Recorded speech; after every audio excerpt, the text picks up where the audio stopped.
you've got the sky, then you've got the galaxy, and then he's out here, and it's sort of like, no, you need to exist here with me. Even like yesterday, I was working at Starbucks, and I just paused, and I'm just talking to him. That's what comes to mind is I'm a spiritual being. Jesus is a life form, and Jesus didn't do anything he didn't see the Father doing. What does that mean?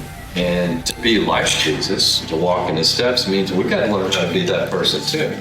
That's a spirit being, not those with a belief system. I have a Christian worldview. Would you leave to a far country, breaking the idols, and not know where you're going because you heard a whisper in the desert, and now you cry tears every time you hear God's voice? That's the Christian life. That's the faith of Abraham. That's a spirit man. And a spirit man go to heaven. Unless you forsake all, you can't be my disciple. The tricky part is that word "all" is basically metered out.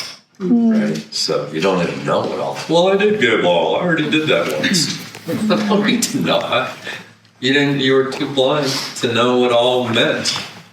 Fine. Nobody does. Not your fault. But what are you going to do with the next part of all? Mm-hmm. Well, that was my contract. That was my covenant. That was the deal I made when I put my signature on the contract, the covenant. Is every little new part of all. It cost me something more yet. Predetermined. I already decided. Let them go with me, still I will follow. It doesn't depend on what anybody else is doing. It's not a group thing.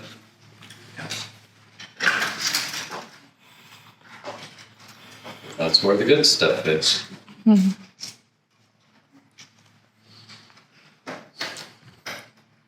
Flying is not about wings. Mm-hmm. Being free like the wind. Like the spirit to live in his spirit, the Starbucks spirit person. Mm-hmm. I'm not gonna get into this. I'm sure this is the last time you're gonna use this.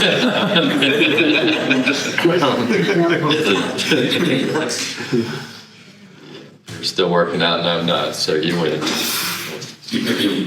I need to find this Starbucks. It just happened to be Starbucks yesterday.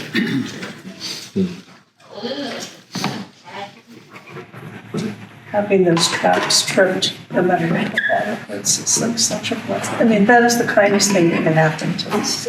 There's so much mercy.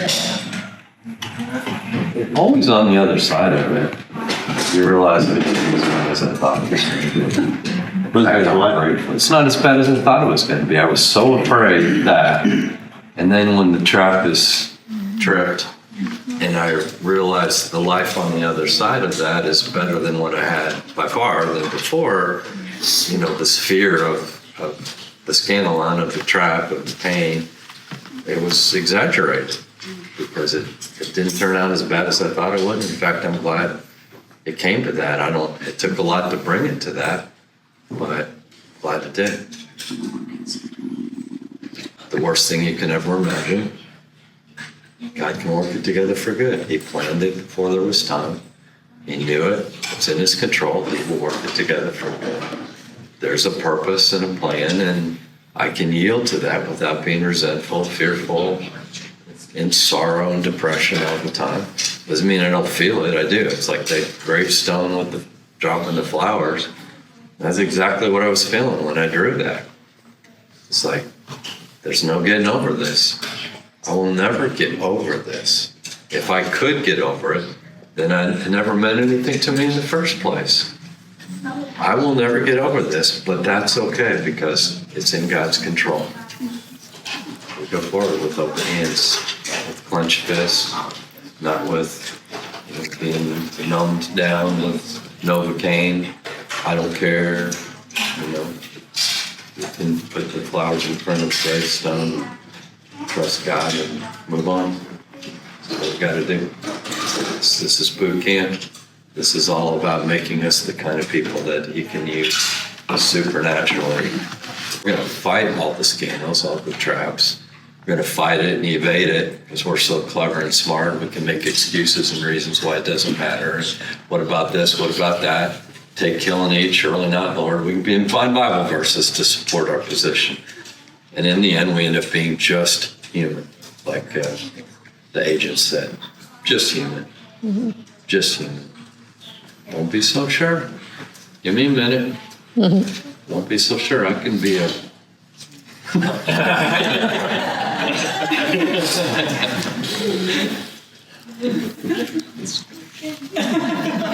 You can't tell how much you're teasing me. No, I'm on your side. I was agreeing with you, and I still am. I'm just using that as a word picture. All right.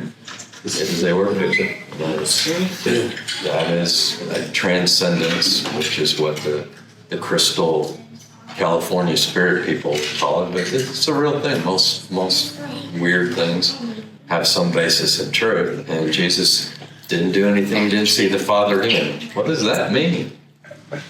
And to be like Jesus, to walk in his steps, means we got to learn how to be that person too. That's a spirit being, right? That's a person that's not defined by molecules and by Newtonian physics. That's a person that sees through all of that to see that this is ones and zeros, and we're not driven by that. What is an idol? We talked about that last night. It's a thing that makes your decisions and controls your emotions, and and don't let those things affect you, little children. Do not be driven by things of this present age. That's a spirit being. That is a good thing, not a bad thing. Stop smiling. I saw that. I tried to not smile. Don't you do it.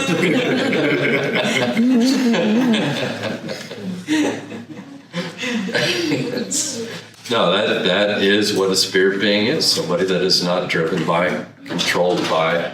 And we have to call them idols. That's what Luther and John both call them. It's the things of this present age that influence us and become in competition. I won't have other gods before me. I'm a jealous God. It has an influence over things that competes with our ability to listen to God, to be a spirit being. That's not a weird thing. That is actually how Jesus lived. And that's why he was so attractive, frankly, because he didn't have a lot else going for him. The prophecy said he was ugly. He was a carpenter. He wasn't wealthy. He didn't have anything going for him, and yet there was something about him that guys dropped their nets and came after him. That can't happen. Not in the real world. You don't drop a net full of, a month's worth of wages, which is about what that was when you do the math. You don't drop that and walk away after you work all night every day of your life to do that. You sell them first, and then you tithe out of your money, and then you visit him instead of following him. That's the rich young ruler's plan. Right? That's what you do when you overthink it.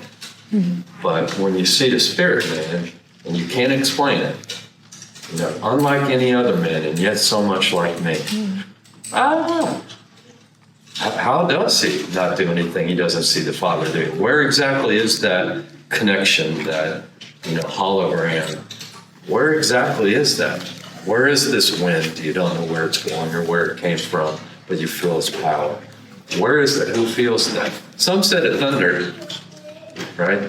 The human, the mortal, the non-spirit man can only see what is the frequencies his eyeballs are meant to see, and the frequencies his ears are meant to hear, and he's confined by that place. And everything else is, I can take it or leave it. I get to decide. I'm the God knowing good and evil.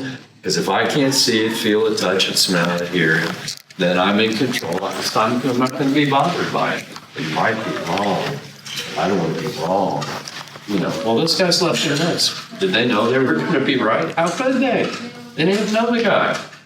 So that's the Christian life. That's the faith of Abraham. And unless you have the faith of Abraham, you can't be a son of Abraham. That's what the Bible says. And the sons of Abraham are the new Israel, Christians. So it's a direct correlation. You either have the faith of Abraham and you let go of the idols and you sacrifice your kin, as Martin Luther called it, or you can't be a Christian unless you deny your very self. Come after me, you cannot be my disciple. And the disciples were called Christians 10 years later at Antioch. That's the same thing, synonyms. So, everything we're talking about is being the spirit thing. That's everything we talked about last night, everything we talked about today. That's exactly what we're talking about, because your belief system doesn't cut it. It doesn't do anything for you. It won't save your soul. It won't change your life. You know, you transport that Christian lifestyle and Christian culture, put that in Bangladesh and see where that gets you. You are unchanged, therefore you will die. Or you'll become a Buddhist or Hindu, because you don't care, right? It never meant enough to you to die for in the first place. It didn't change your life on the inside. You weren't a spirit man. You were cooperating with your country code and your zip code. And, you know, the South, everybody knows the South is the Bible Belt. And the Northeast are the hardcore, you know, the agnostics. And their area code and their zip code determine the outcome of their life. Well, no, because it's really all the same thing. You're either a spirit man or you're not. You either have the faith of Abraham or you don't. As George Barnes said, no, only 9% even have a Christian worldview. That doesn't mean they gave their life away. They don't even believe the Bible. 91% of evangelical and Catholic American Christians, 91% don't care what the Bible said. It won't change their life. We don't know about the other 9%. Are those Christians or not? Did they abandon their life? They have a Christian worldview. They fall in the 9%. Great. But would you kill your own son? Would you have raised the dagger? Would you leave to a far country, breaking the idols, and not know where you're going? To a land that you have no idea what's going on because you heard a whisper in the desert, and now you cry tears every time you hear God's voice or some idea of what his voice may be in the wind. You know, that's a spirit man. And the spirit men go to heaven. Not those with a belief system. That belief system will not translate, you know, First Baptist or First Methodist or whatever. It doesn't translate to Bangladesh because it's over 91% will fail because they're not living for the wind. They're not living for a God they cannot see, but he controls every aspect of their life as best they can. Unless you forsake all, tomorrow's all is different than today's all. Got it. I experience that every day too. Not a problem. But it's still all. And if it's not all, you're in trouble because you're not a Christian. It's got to be all. It's not somebody else's definition of all for you. They don't get to decide. But between you and God, this is all, and tomorrow's all is bigger and better than yesterday's all. And that's okay. Men don't get to decide what your all is. You know, that's legalism, that's religion, or that's apathy, or whatever. That's judgment, comparison, envy, you know, whatever. That's just religion. But the real all is between me and God, and tomorrow's all grows and changes me. With that, you'll do great in Bangladesh. This has got nothing, it's an ecosystem. It's got nothing to do with, you know, well, I don't have anything to attend anymore. And I don't know if I even said it out, but there was a yard sign in a Baptist church in northern Tennessee, and it said, the problem with missing church, did you see this? Yeah. The problem with missing church is you'll eventually no longer miss church. Right? Well, yeah, because your belief system starts to fold, your priorities and convictions start to be diluted and dissolve, and next thing you know, you're not that much different, like the boiled frog in the pot of water. You're not that much different. You just start to acclimate to your new environment, and it's just a philosophy. And somebody comes in with a gun and says, everybody who, you know, is not a Christian, get out of here. You've heard this little parable? Everybody who's not a Christian, get out of here. And all the half-baked fakers all run out. 6 people out of 200 are left. He lays down the gun and said, okay, let's worship.